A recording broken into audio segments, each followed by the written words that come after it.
విధాలు ఇటు కాశ్మీరీలను కలుపుకుపోయి కాశ్మీర్ని ఒక తాటి మీద నిలబెట్టడం, మిగిలిన ప్రపంచాన్ని అంతా కూడగట్టి పాకిస్తాన్ను ఐసోలేట్ ఏకాకించేయడం అనే ఒక ద్విముఖ వ్యూహం ఇక్కడ స్పష్టంగా కనిపిస్తుంది. సార్, బెలూచిస్తాన్ కూడా పూర్తి స్థాయిలో పాక్ మీద నిరసనలు చేస్తున్నది, అటాకులు చేస్తున్నది. వాళ్ళ ఆర్మీని మనం చంపింది. ఇప్పుడు ఒక 60-70 మంది చనిపోయారని చెప్పి ఉదయం నుంచి బ్రేకింగ్లు కూడా వస్తున్నాయి.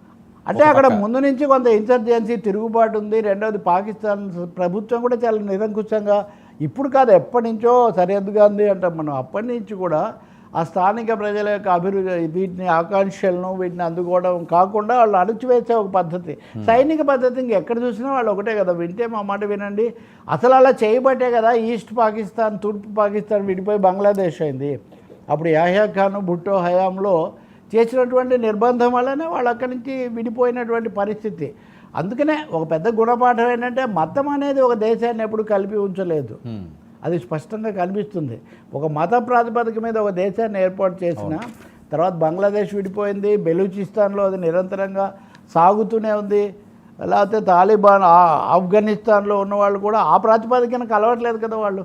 అలా కలిసేటైతే ఇప్పుడు మటుకు తాజాగా టర్కీని, సౌదీ అరేబియాను కొంచెం దగ్గర చేసుకోవడానికి పాకిస్తాన్ తీవ్ర ప్రయత్నం చేస్తుంటే ఒక టర్కీ వాళ్ళు మటుకు వచ్చారు ఎక్స్పర్ట్స్ అని చెప్తున్నారు. మళ్ళీ వాళ్ళు కూడా వెనక్కి వెళ్ళిపోయారని చెప్పి బలపరిచారు. ఏదో వాళ్ళతో మధ్యవర్తులుగానో శాంతి మంత్రం చెప్పించడానికో కొంచెం వాడుకుందామని ఒక ప్రయత్నం. చైనా ఈ అంశంలో డబుల్ గేమ్ ఆడే అవకాశం ఉంటుందా? చైనా విషయంలో ఒకటి చాలా స్పష్టంగా చెప్పొచ్చు అండి. చాలా సందేహాలు ఉన్నాయి, చాలా వ్యాఖ్యలు కూడా వినిపిస్తుంటాయి. చైనా ఈ ఘటనలతో ఇదేదో కల్లోలం అయిపోవాలని వాళ్ళని కోరుకోరు, కానీ పాకిస్తాన్తో వాళ్ళు ఉంటారు, అందులో ఇంకేం సందేహం లేదు. ఇప్పుడు భారతదేశంలో ఇప్పుడు అమెరికా ఎవరితో ఉంది చెప్పండి. ఇప్పుడు సయీద్ జాఫ్రీ కాదు, ఆరిఫ్ అనే విదేశాంగ మంత్రి అమెరికా చెప్తే మేము చాలా కాలంగా ఉగ్రవాదులు పోషిస్తూ వచ్చాము అనే మాట స్కై న్యూస్కు చాలా బహిరంగంగా చెప్పాడు. ఇప్పుడు భారతదేశ రాయబారి ఐక్యరాజ్య సమితిలో ఆ అంశాన్ని రెఫర్ చేశాడు, ఆసిఫ్ అతని పేరు, దాన్ని రెఫర్ చేశాడు, కానీ ఈ రెండో భాగం చెప్పలేదు. సో అమెరికా చైనాలు రెండింటికి పాకిస్తాన్తో స్నేహం ఉంది. ఆ స్నేహం ఎంతవరకు ఉంటుంది, ఇలాంటి దుస్సాహస కార్యక్రమాల్లో కూడా వస్తుందంటే అది రాకపోవచ్చు. కాస్త సెటిల్ చేద్దాము, దీని ఏదో శాంతి చేద్దామనే వైపు అది పని చేయొచ్చు. బట్ భారతదేశం మటుకు ఈ సమయంలో కూడా చైనాను పూర్తిగా కాన్ఫిడెన్స్లోకి తీసుకుంటుంది, అందులో సందేహం లేదు.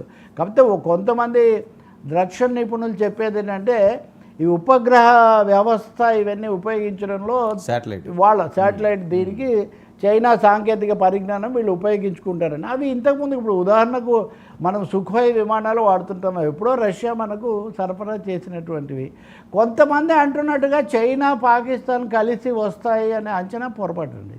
That will not happen. But friends are friends అంతే. ఇంక వాళ్ళు మా ఫ్రెండ్షిప్ ఉంటుందని చెప్తుంటారు వాళ్ళు, అంతవరకే. ఎందుకంటే చైనాకు ఒక లక్షణం ఉంది ముందు నుంచి కూడా, వాళ్ళు వేరే దేశాన్ని తమను ఎత్తినేసుకోరు. రష్యా చేసేది ఆ పని, అమెరికా కూడా కోల్డ్ వార్ కాలంలో చేసేది. ఇప్పుడు ట్రంప్ వచ్చాక వాళ్ళు కూడా తగ్గుతున్నారు నెమ్మదిగా. కాబట్టి చైనా వేరే వాళ్ళ భారం మీద వేసుకోదు, వాళ్ళ రాజకీయ అవసరాలు వాళ్ళ దేశ ప్రయోజనాల కోసం వాళ్ళు చూస్తూ ఉంటారు.